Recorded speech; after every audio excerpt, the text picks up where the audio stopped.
कार्बि आंलंनि जि ST हिलनि issue major जि agenda बे बाथ्रानि सायाव जों दिनै बिथांनो मोनसे 10 पॉइंट माखासे फैक्चुअल रेकर्ड जे मोनसे रियलिस्टिक जोंनियाव रेकर्ड दङ फार्स्ट टाइमनि थाखाय जों बिथांनो बे माखासे क्रनोलॉजिकल डेटाखौ होदों जेरै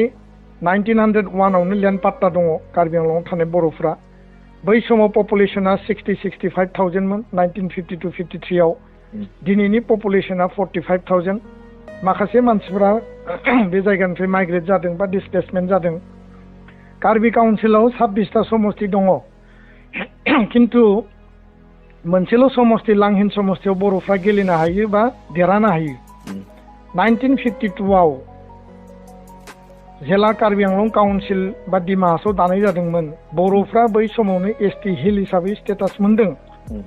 आरो 1972 नि डेपुटि कमिशनार कार्बि आंलंआ होनाय डकुमेन्ट्सआ जोंनियाव दङ बे बाथ्राखौ जों दिनै क्लियारलि बुंबाय 1985 आव बै समाव आसामनि कंग्रेस गभर्नमेन्टमोन जि एसटि हिलनि स्टेटास बेखौ उइथड्र खालामनानै लादों स्टेटआ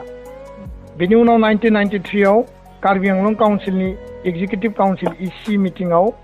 जयन्त रंपि डक्टर जयन्त रंपिया बर'फोरनि एसटि हिल होनांगौ होननानै माने रिजोल्यूशन लादों स्टेटनो हरदों सेन्ट्रेलनो हरदों 1998 आव आसामाव एजिपि गभर्नमेन्टमोन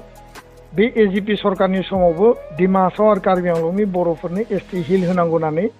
भारत सरकारनि मिनिस्ट्रि अफ होम एफेयार्सनो हरदों बेजों लोगोसे 2002 आव बै समनि खरसिं इंति चिफ एक्जिकिउटिभ मेम्बार कार्बि आंलंनि कंग्रेसनि सरकारनि समाव आरोबाव इसिआव रिजोल्यूशन लादों बर'फोरा एसटि हिल मोननांगौ 2003 सनाव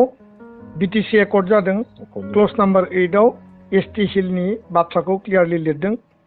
2020 सननि बिटिआर सुक्तियाव 6.1 क्लजआव कार्बि आंलंनि बर'फोरनि एसटि हिलखौ लिरदों किन्तु दिनैसिमबो बेखौ भारत सरकारा मावफुंनानै होआखै बिथांमोना मावगोन होननानै एसुरेन्स होदों दा बे बाथ्राफोरखौ दिनै जों फोरमायदों आरो जुदि स्टेट लेभेलावनो जायोबा स्टेट गभर्नमेन्टआनो बेखौ खालामनांगौ खारन बर'फ्रा अलरेडि आसाम बा इन्डियायाव एसटिखा खालि आसामाव हिल आरो प्लेनलिल' मोनसे डिफारेन्स दङ बे बाथ्राखौ आङो क्लियारलि फोरमायबाय आरो बिथांनो जोङो बे तथ्यखौ दिनै होनानै बिथाङा बे गासै डाटाखौ दिनै खोब बिथाङा गोसो होनानै खोनासंदों आरो बिनि सायाव माबा मोनसे जोङो गोख्रैनो हाबा मावगोन होननानै बिथाङा दिनै जोंनो एसुरेन्स होदों 6.3 स्कुल प्रभिन्सियलाइजेसननि बाथ्राखौ जोङो बुंदों जे आसाम सरकारा डिले खालामदों बेखौ स्पिड आप खालामनांगौ